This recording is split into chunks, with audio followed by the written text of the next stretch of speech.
Book 344. Good morning, good morning. Welcome back to Morning Motivation with Matthew Daniels, and today I'm going to tell you guys about the accidental queen. That's right, the accidental queen. But what is Matthew Daniels talking about?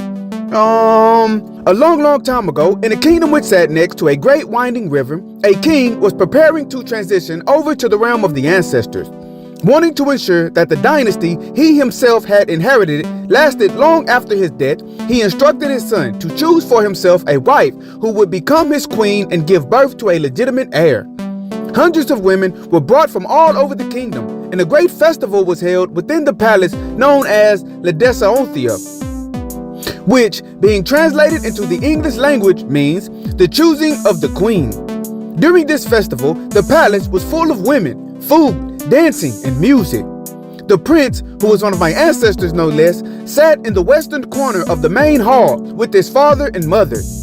Each potential wife was brought one by one to stand before the prince, and their fathers had the opportunity to speak freely about why his daughter was worthy of marrying the prince. The prince noticed that every single father began by saying how beautiful his daughter was, regardless of how she truly looked, and then he would claim she was intelligent, loyal, obedient to the gods, and the number one choice. The prince, however, growing up inside a palace that housed the most beautiful women in the land, did not really care too much for beauty. He realized at a young age the most beautiful woman could be corrupted and vile on the inside.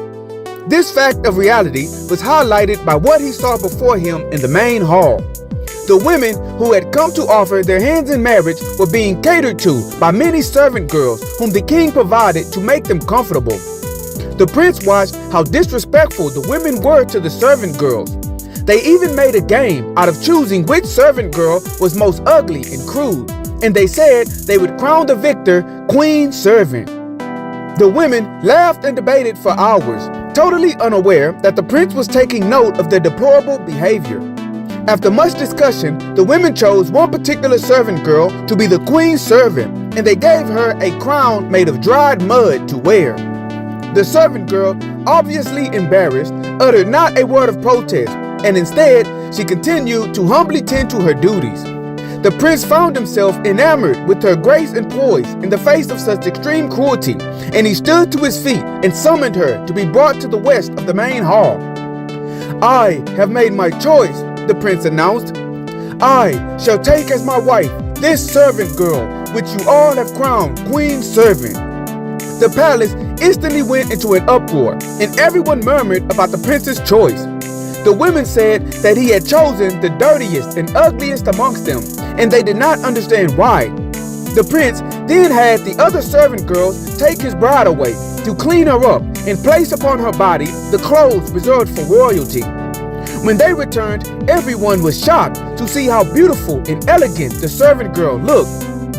"You see," the prince pointed out, taking the servant girl's hand, "the only fault you found in her can be easily corrected in the blink of an eye. However, the faults I have seen in all of you cannot be corrected so easily. Indeed, I am sure she will make the best queen." The king smiled at his son's intelligent decision, and he knew that he was leaving the kingdom in competent and worthy hands. And so, the morning motivation of today is the accidental queen. Whatever it is that you find yourself doing in this life, do it with self-respect, humility, honor, and pride. Carry yourself with elegance and grace, regardless of the position society has placed upon you. Indeed, you are defined by who you are within your heart, not by the job or task you find yourself entangled with. Remember that someone is always watching, and eventually your good character will open a door for you that you never thought would be open. So today, do not be dismayed by the hate you receive at the hands of others, and always strive to do that which is good. And remember, you are awesome, you are amazing, you are wonderful, and you are great. And you are going to change the world. I just hope I'm still alive to see it, family. I'm out. Good morning. To order books in the Morning Motivation with Matthew Daniels book series, search Morning Motivation with Matthew Daniels on Amazon.com or visit www.dandyandbigherm.com.